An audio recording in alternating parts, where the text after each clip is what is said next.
My name is Madison Clark. I grew up in a big house in Ohio where the silence was often louder than the conversation. In my family, my sister, Olivia, was the sun. My parents and everyone else were just planets orbiting her. I wasn't even a moon. I was just empty space, the background that made her shine brighter. For years, I told myself it didn't matter. For years, I thought if I was just quieter, kinder, and asked for less, they might one day see me. But the night they called me useless in front of a room full of people, that was the night I finally understood. They would never see me, and it was the night everything changed. Before we dive in, make sure to like this video, subscribe to the channel, and drop a comment below telling me, where in the world are you watching from? I love seeing how far this story travels. It was Olivia's 28th birthday, and like every event in her life, it was a production. My parents had rented out a lavish ballroom in a historic building in one of Chicago's wealthiest suburbs. Crystal chandeliers dripped from the ceiling, casting a warm, golden light over dozens of guests in cocktail dresses and smart suits. A string quartet played softly in the corner, but their music was mostly lost under the hum of laughter and cheerful chatter. I stood near a towering floral arrangement, holding a small glass of sparkling water, trying to look like I belonged. I didn't. I felt like a ghost at the feast, watching my family from a distance. My father, a man whose approval I'd chased my whole life, was holding court by the bar, telling a loud, booming story about one of Olivia's childhood tennis trophies. My mother, elegant and poised, floated through the room, her hand brushing Olivia's back protectively, her eyes shining with a pride she never directed at me. And then there was Olivia. She was in the center of it all, of course. She wore a shimmering silver dress that probably cost more than my car. Her laugh was bright and confident, and people were drawn to it like moths to a flame. She was telling everyone who would listen about the success of her new boutique interior design firm, a venture my parents had funded without a second thought. I knew I had to give her my gift. It was a tradition, a performance I had to go through. My hands felt clammy as I picked up the small, neatly wrapped box from my clutch. It wasn't much, not compared to the mountain of expensive-looking gifts piled on a designated table. Inside was a first-edition copy of a classic novel she'd once mentioned loving as a teenager. I had spent weeks searching for it in online auctions and old bookstores. I thought it was personal. I thought it showed I listened. I took a deep breath and made my way through the crowd. "Happy birthday, Liv," I said softly when I reached her. She turned, her smile tightening slightly when she saw it was me. A few of her friends and our parents looked over, drawn by the interaction. I held out the small box. "This is for you." She took it from me, her fingers barely grazing mine. She didn't even look at it. My father let out a short, dismissive laugh. "What did you get her, Maddie? Another one of your little projects?" My mother chimed in, her voice dripping with false sweetness. "Oh, honey, you didn't have to." Olivia glanced down at the small, simple gift in her hand and then looked back at me. Her eyes were cold. She held it out for her friends to see, a sneer twisting her perfect lips. "Don't bother," she said, her voice loud enough for everyone nearby to hear. "She's useless anyway." The words hit me like a physical blow. The air rushed out of my lungs. A few guests chuckled awkwardly. Others just looked away, pretending they hadn't heard. My parents just smiled, as if Olivia had told a clever joke. No one defended me, no one said a word. I just stood there, frozen. The sounds of the party faded into a dull roar in my ears. I could feel dozens of eyes on me, filled with pity or amusement. In that moment, I wasn't their daughter or their sister. I was a punchline, a piece of furniture that had inconveniently tried to speak. The warmth of the room felt like ice on my skin. I felt completely, utterly alone. That moment at the party wasn't an isolated incident. It was just the loudest note in a song that had been playing my entire life. My childhood was a collection of quiet memories of being overlooked. I remember the day my parents sat us down in the living room to talk about high school.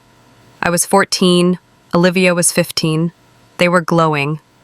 They announced that Olivia had been accepted into Northwood Preparatory, the most exclusive and expensive private school in the state. They talked about the opportunities, the connections she would make, the bright future ahead of her.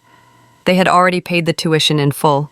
Then they turned to me. "Maddie," my father said, his tone matter-of-fact, "you'll be fine at the public school. It's a good school." There was no discussion, no asking what I wanted. The family's resources, both financial and emotional, were for Olivia. She was the investment. I was just there. While Olivia was going to debate club and weekend trips with her wealthy friends, I got a part-time job at a local diner. I bussed tables and washed dishes, the smell of grease clinging to my clothes. I saved every dollar I earned for college textbooks and a used car. My parents called it building character. I knew what it really was. It was a way for them to not have to think about my needs. Birthdays were the worst. Olivia's were always major events. For her 16th, my parents threw a massive party at a country club with a live band. For her 18th, they bought her a brand new convertible. For my 16th birthday, they forgot. I remember that day so clearly. I woke up excited, thinking maybe this year would be different. I waited all day. I came home from school to an empty house. My parents got home late that evening, exhausted and buzzing. They had been at Olivia's equestrian meet all day. She had won a blue ribbon. My mother saw me sitting in the kitchen, and her face fell for a second. "Oh, Maddie, your birthday! It completely slipped my mind with all the excitement." My father patted me on the shoulder awkwardly. "We'll celebrate this weekend, kiddo." They bought me a cake from the grocery store the next day. It felt like an apology for an overdue library book, not a celebration of my life. I ate my slice in silence, swallowing the lump in my throat along with the cheap frosting. Even our family photos told the story. We'd have them professionally taken every few years. My mother would fuss over Olivia's hair and dress for hours. With me, she'd just give a quick glance and say, "You look fine." In every single photo hanging on our wall, Olivia is in the center, beaming, flanked by my proud parents. And I am always on the edge, slightly angled away, as if I had just wandered into the frame by accident. For years, I told myself it was my fault. Maybe if I were smarter, prettier, funnier, more like Olivia, they would love me the same way. So I tried to be invisible. I got good grades, never caused trouble, never asked for anything. I hoped that my quiet goodness would one day be enough. I hoped that one day they would finally see my worth. I was wrong. Back at the party, after Olivia's cruel words, I stumbled away from the crowd. My body was moving on its own. I felt numb, disconnected from everything around me.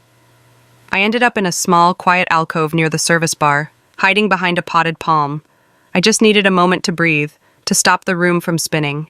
That's when I heard her voice again.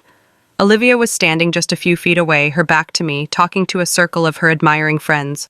"Honestly," she was bragging, her voice full of false modesty, "the design firm is great, but my real success has been in the market. Dad gave me some starter money from the family company to play with, and I just seem to have a natural knack for it. The investments have just exploded." Her friend gushed, "Wow, Liv, you're a genius. Beauty and brains." I froze. The family company, the investments. She was talking about the inheritance from our grandfather. She was talking about my work. Hearing her so casually lie, so effortlessly taking credit for the one thing that was truly mine, was like a key turning in a lock I didn't even know was there. The years of quiet hurt, of swallowed anger, of desperate hope, it all came together and solidified into something hard and clear in my chest. It wasn't hot, explosive rage. It was a cold, quiet certainty. They didn't just forget me. They didn't just ignore me. They took from me without even knowing it, and then they stood in a crowd of people and called me useless. The switch I didn't know I had, the one that controlled my need for their approval, flipped off. And it was never, ever turning back on. The hope that had kept me captive for 28 years died right there, in a quiet corner of my sister's birthday party. In its place, a decision began to form, solid and unshakable. This was the last time. This was the end. I didn't say a word. I didn't storm back over to confront her. What was the point? They had shown me who they were, over and over again. This time I finally believed them. With a strange sense of calm, I placed my untouched glass of water on a passing waiter's tray. I turned and started walking toward the exit. I walked with a steady, even pace, my back straight. I walked past the string quartet, past the laughing clusters of guests, past the table groaning with gifts I now knew were more important than I was. I passed my father, who was still telling stories by the bar. He caught my eye for a brief second, gave a small, uncomprehending nod, and turned back to his audience. He hadn't noticed a thing. My mother was showing someone a picture of Olivia on her phone. She didn't look up. No one tried to stop me. No one called my name. It was as if I had finally become what they'd always treated me as, invisible. The large double doors of the ballroom closed silently behind me. I walked down the long, carpeted hallway, my heels making no sound. I didn't bother getting my coat from the coat check. I just pushed open the heavy glass doors of the building and stepped out into the cold Chicago night. The frigid air was a shock, but it felt good. It felt real. It cleared my head. I walked to my car in the massive parking lot, the silence broken only by the sound of my own steady breathing. There were no tears. The part of me that could cry over them felt like it had been carved out. On the long, dark drive home, I didn't turn on the radio. The silence was my companion. And in that silence, my decision hardened from a thought into a plan. A quiet, simple, and complete plan. They thought I was useless. I was about to show them just how useful I could be, for myself. My grandfather, my mother's father, was a quiet man. He didn't say much, but he saw everything. He was the only one in my family who ever seemed to look at me, really look at me, and see something there. When he passed away 10 years ago, he didn't have much money, but he left his grandchildren his shares in a small, regional manufacturing company he had worked for his entire life. Olivia, of course, got the majority of his shares. My parents had his will structured that way. I was given a modest, almost insignificant portion. I remember the day the lawyer read the will. My parents looked at my share certificate and scoffed. Just some worthless paperwork from that failing company, my father had said, tossing it on a side table. Olivia had complained that Grandpa should have just given her cash. They filed my certificate away in a dusty box in the attic and never thought about it again. But I did. A few weeks later, I retrieved it. I started reading about the company. I went to the library and checked out books on investing and business management. After my shifts at the diner, I would stay up late in my small bedroom, poring over financial reports and market trends. I taught myself everything. The company wasn't failing. It was just undervalued and poorly managed. I started attending shareholder meetings online, never speaking, just listening and learning. I used the small dividends they paid out to buy more shares, 1 or 2 at a time. I used the money I saved from my part-time job. While Olivia was buying designer shoes, I was buying stock. Over the years, my small stake grew. The company, under new management that I had voted for, began to thrive. It expanded, it became profitable. And my modest share, the worthless paperwork, grew with it. It went from a few $1,000s to $50,000, then $100,000, then $1 million. My family never knew. I never told them. It was the one part of my life that was completely mine, untouched by their judgment or indifference. I quietly continued to acquire shares, reinvest, and strategize. By the time of Olivia's 28th birthday party, my useless inheritance had become a 51% controlling stake in the company. It was worth, on paper, just over $19 million. They thought I was powerless. They had no idea that I held the keys to the family kingdom they so proudly lorded over. I woke up the morning after the party feeling a sense of clarity I had never known. The hurt was still there, a dull ache in my chest, but it was overshadowed by a powerful, calm resolve. I made myself a pot of coffee and sat at my small kitchen table. I didn't look at my phone. I knew it would be filled with performative "where were you?" texts. I didn't care. At precisely 9:00 a.m., I called my lawyer. I had found him a few years prior, a sharp, discreet man who specialized in corporate law. He knew my position in the company, but he didn't know my family story. "Mr. Davis," I said, my voice steady, "it's Madison Clark. I'd like to proceed." "Madison," he replied, all business. "Are you sure?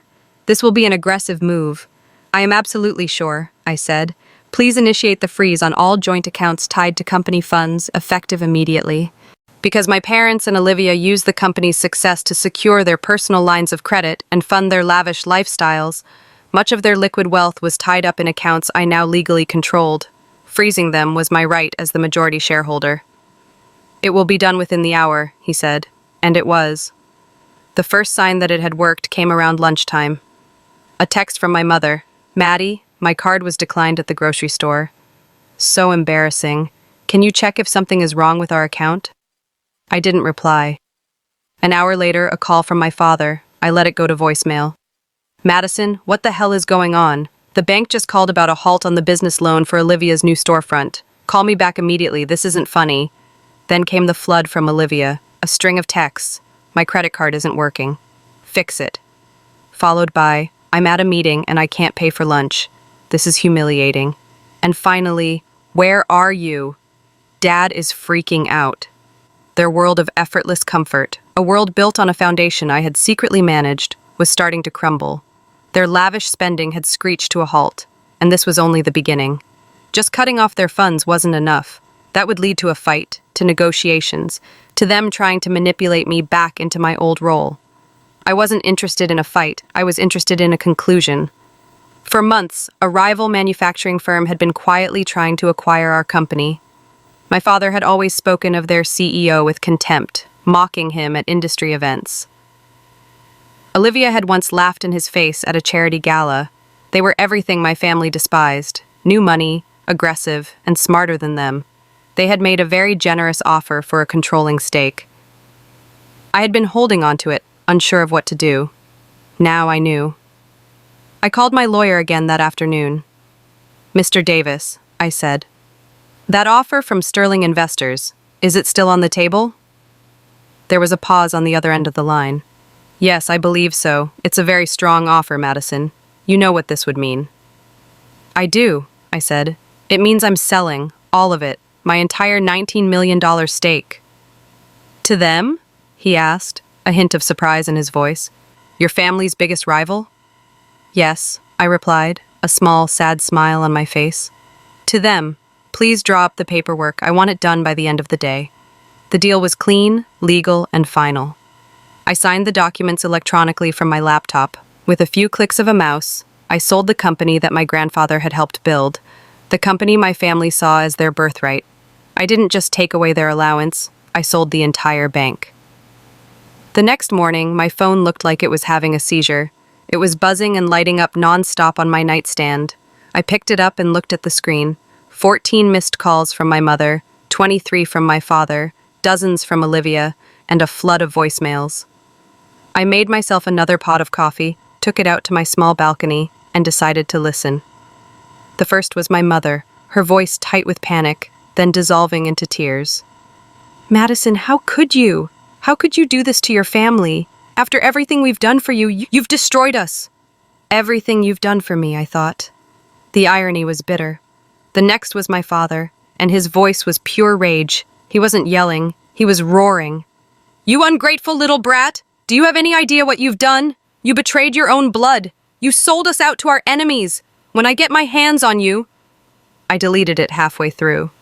Then came Olivia's. It was a long, rambling message, a mix of high-pitched screaming, sobbing, and venomous insults. "You worthless little snake! You were always jealous of me. You ruined my life. My firm, everything. You have nothing. You are nothing."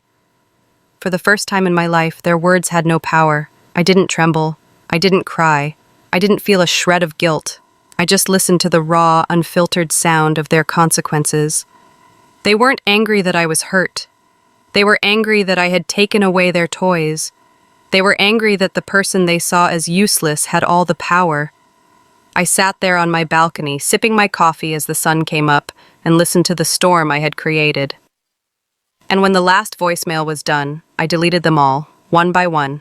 Then, I blocked their numbers. I sold my small house in Ohio. I packed up my few belongings, my books, my clothes, my grandfather's old photograph. I didn't leave a forwarding address. With a fraction of the money from the sale, I bought a small, quiet home on the coast of Maine. It was a simple, weathered cottage with big windows that looked out over the gray, churning Atlantic. The air smelled of salt and pine.